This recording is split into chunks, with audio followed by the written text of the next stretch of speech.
What's up, suppers? It's Chris and Dave. We're here to talk about Chapter 5, right? Chapter 5 of The Mandalorian. And, I think, Chris, your tweet at least was spot on. It's definitely some fan service, but did it save the episode? I don't think so. First things right off the bat, before we get into it, follow us on YouTube, follow us on Twitter, follow us on Instagram.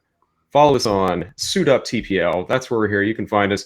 Hit us with the 5 stars, even a 3 stars. We'll take 3 stars. We just want reviews. We want the clicks. So right off, Chris, what was your? As soon as I heard he's entering Mos Eisley Spaceport, I was pumped.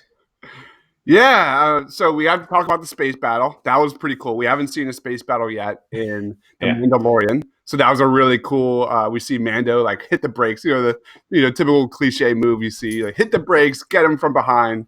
Then he goes to Mos Eisley, and I was like completely freaking out, man. We return to Tatooine, and of course, then we return to I can't say this word, Chalmun's Cantina, the place where we were first introduced to Han Solo.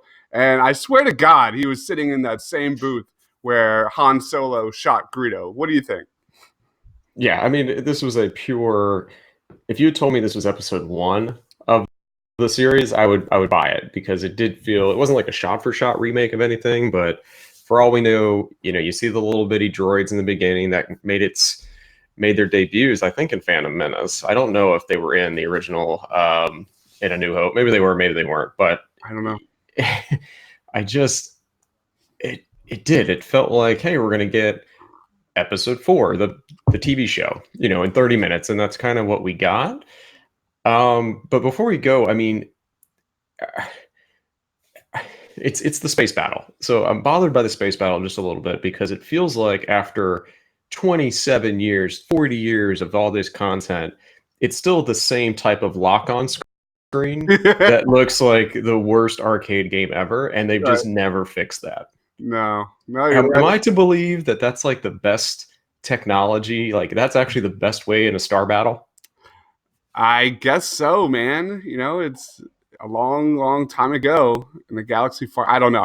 It's just a nod. I think we just continually see these nods to the original trilogy. And we saw it heavily with A New Hope. Then it kind of switched, and we went to a Return of the Jedi, and then we went back to A New Hope again, which I don't know about you, man, but that kind of made me a little upset, because we only have 3 more episodes left. I think the episode was 24 minutes. To have a standalone episode right after a standalone episode would be fine. It would be fine if this season was like 20 episodes of 30-minute episodes. That would be a completely different story. But dude, is it Game of Thrones season 8 all over again? Is it 2, or is this? Am I complaining too much? Yeah, a little bit. Nothing will ever compare to Game of Thrones season 8. So that'll go down as one of the worst seasons to ever win the best drama Emmy ever. But I think, when we talked last week, it's all about building the team together. And this was definitely maybe this is leading into building the villains team. Like, this is the kickoff episode to start building the team that's going to go against Mando. And so it's not so much as a filler episode or a standalone episode as and I don't even think last week's episode was that much of a standalone. It kind of moved the plot. I'm just trying to figure out what freaking planet are they going to hop on next? Are they going to end up in Coruscant? I don't... is Naboo in play? I mean, where are we going next? Just to kind of walk around and make sure everything. If he ends up in a Hoth, in Chapter 7, I mean, it's going to be very frustrating, I think, for everybody. But the Cloud City, who knows? Who knows where we're going? Yeah, it could be anywhere. I think that's kind of one of the big positives of the show is you don't really know what's going to happen next. I think you nailed it, Dave. I think your probably best bets are probably, pointing your fingers somewhere towards the original trilogy and any kind of those locations, maybe Endor. I think this whole show so far has been a huge callback to the originals. Oh, I forgot to mention the dewbacks. Did you mention the cantina was really interesting, because we saw that they never allowed droids in A New Hope.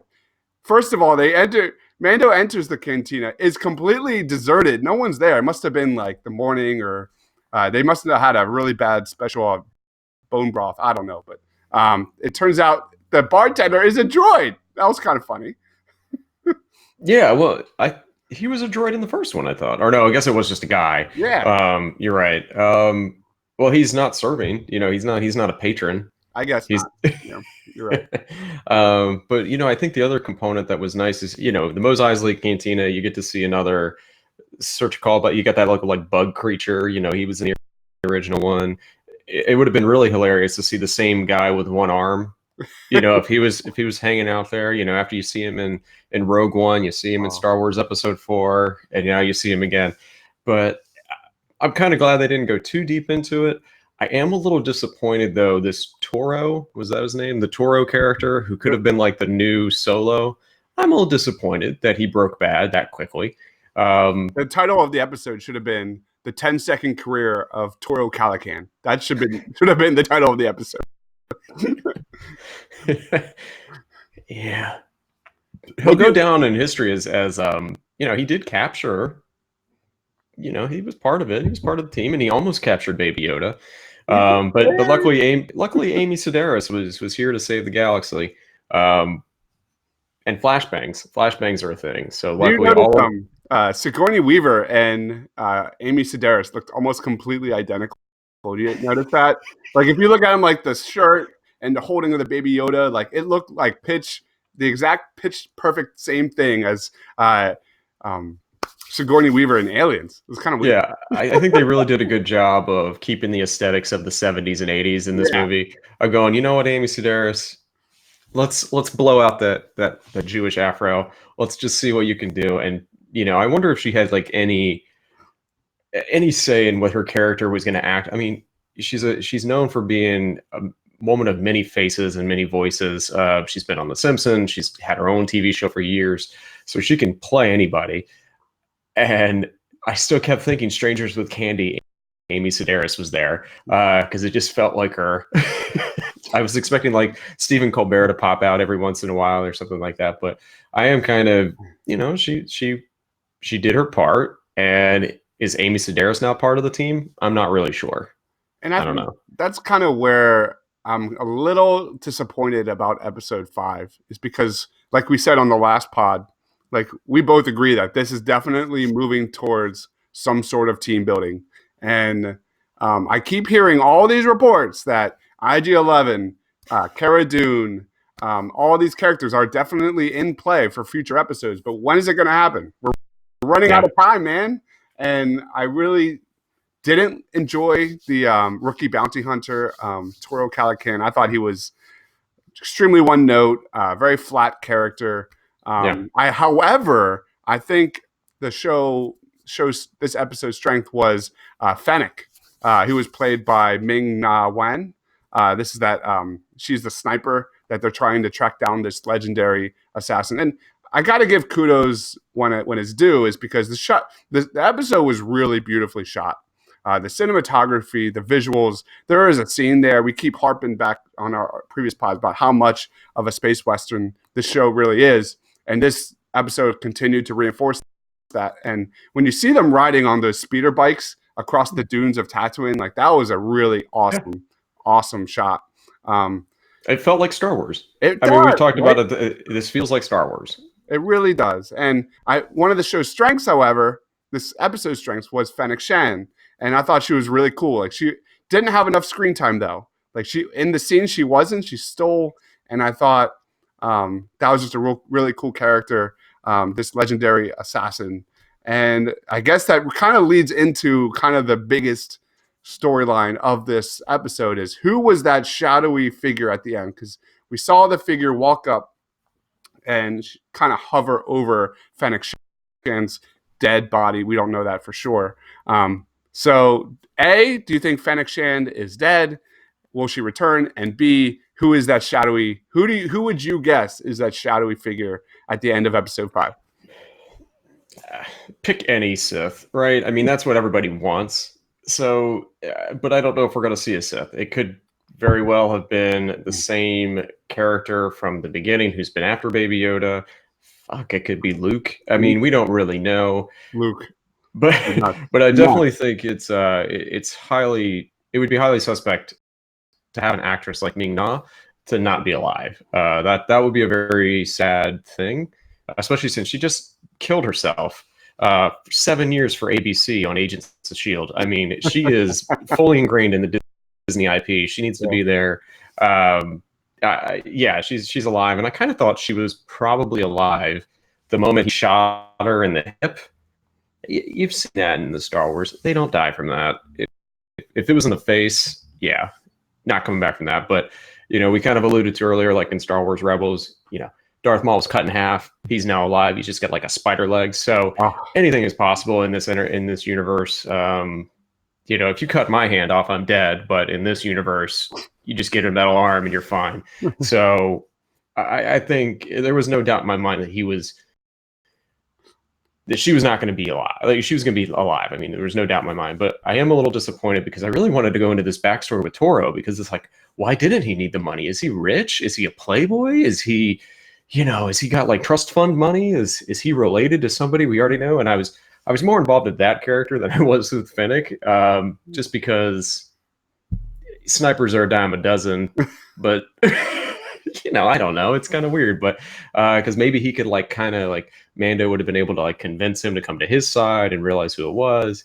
But I could also see going the other way, that now Mando is going to try to convince Fennec of who Baby Yoda is and be like, hey, turn on your team. He was just a job, right? She was just a job for him, right? And maybe he's got a shot to could turn her on the other side. What's more space western than a double crossing? You know what I mean? Like, that's that. I think that's the entire point of this episode, was just to reinforce the space western theme. All right, so I'll start with my reaches. Should I start with my reaches of who the shadowy figure is? I've got a list of characters, and then I'll kind of narrow it down to logical. Yeah, keep it to 50. And all right, reaches have to be Luke. Luke is a good one. And then how about one of Rey's parents? What do you think about that? Could it be one of Rey's parents that just what that would be a really cool tie-in? Yeah, I'm wondering if Jon Favreau has the balls to do that, to say, you know what, this whole plot point is to show that Rey is related to Mando or something like that. Like that's what this whole thing is about. And ABC is known, especially on the Disney side and Marvel especially, of trying to link their universes together and build a full world.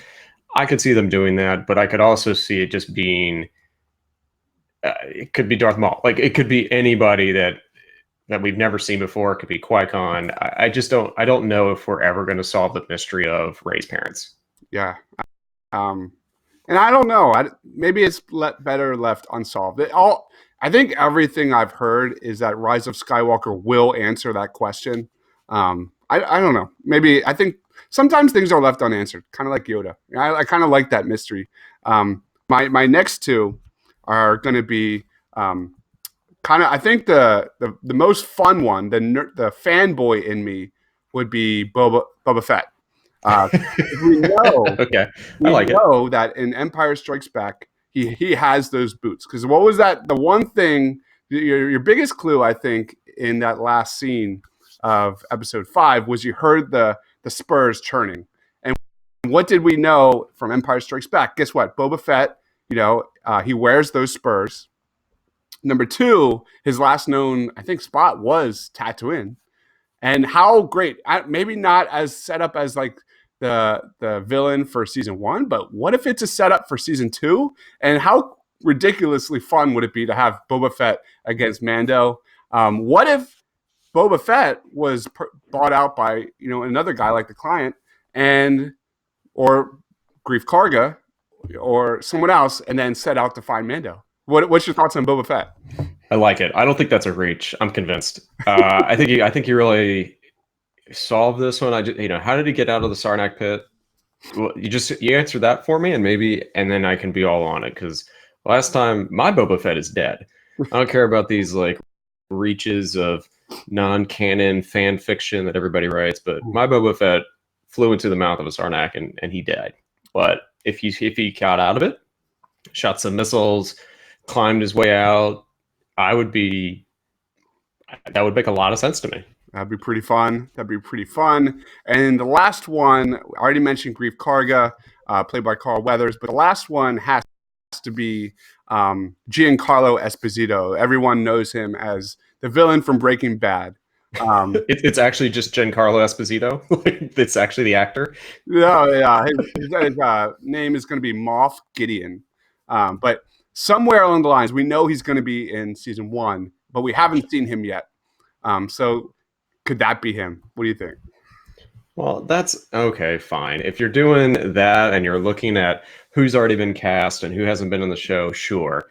I like the idea that it's actually just Giancarlo Esposito. Just it's him. It's he will play himself in the Star Wars universe. I think that's a much better. That would be the biggest twist of all. All right, I think those are I think that's the most fun choice, though, hands down, would be Boba Fett. I mean, talk about the ratings. I would have everybody talking on Friday, the entire weekend. After the next episode, that would be wow. Yeah. And then when he kills Baby Yoda, then it would just be freezes Baby Yoda in carbonite. Oh, you will see Disney Plus subscriptions just skyrocket down. Just go the other way.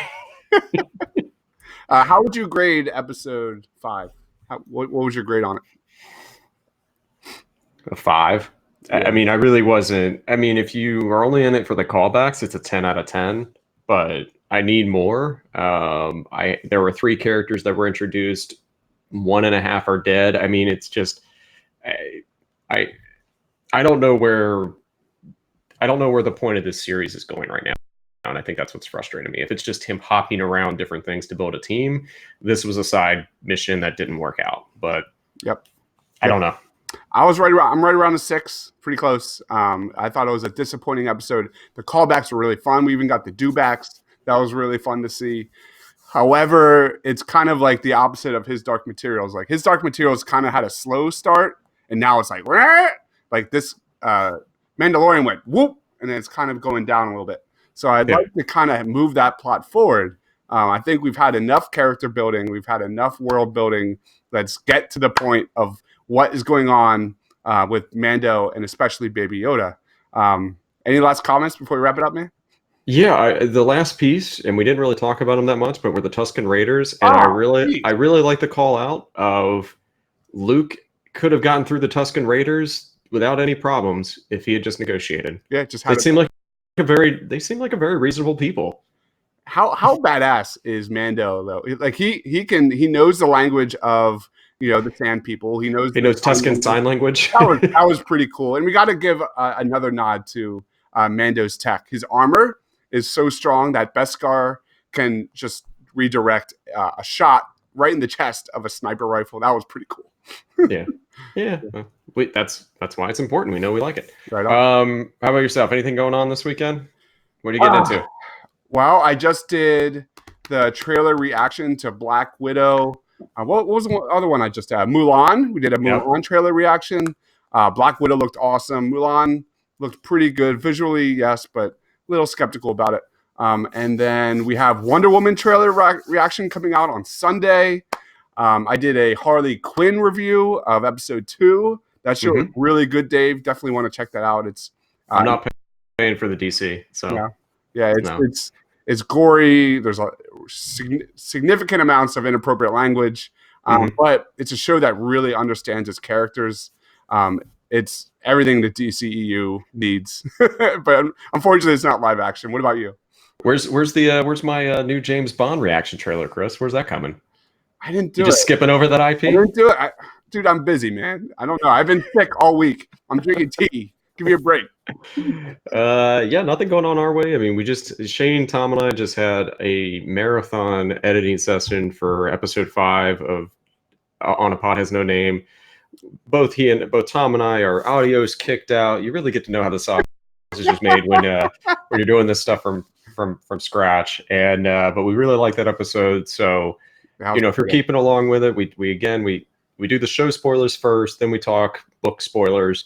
So we try to get everybody as much as we can because it's pretty fun. And just like Mandalorian, it's also 8 episodes. So you're doing this, we're doing that, and we're gonna have 8 episodes, and we're gonna lead right into Christmas for a pretty decent pretty decent break because I think we're both going to be just spent just from Yeah, all that's happening. exactly. All of it. So make sure you follow Dave on Twitter at Defective and check out his Dark Materials podcast, A Pod Has No Name. I'm Deibs, Mr. Crockpot on Twitter. Check out all of our superhero Disney stuff on Twitter at Suit Up and Instagram at Suit Up TPL. Thanks for watching, guys. Stay awesome.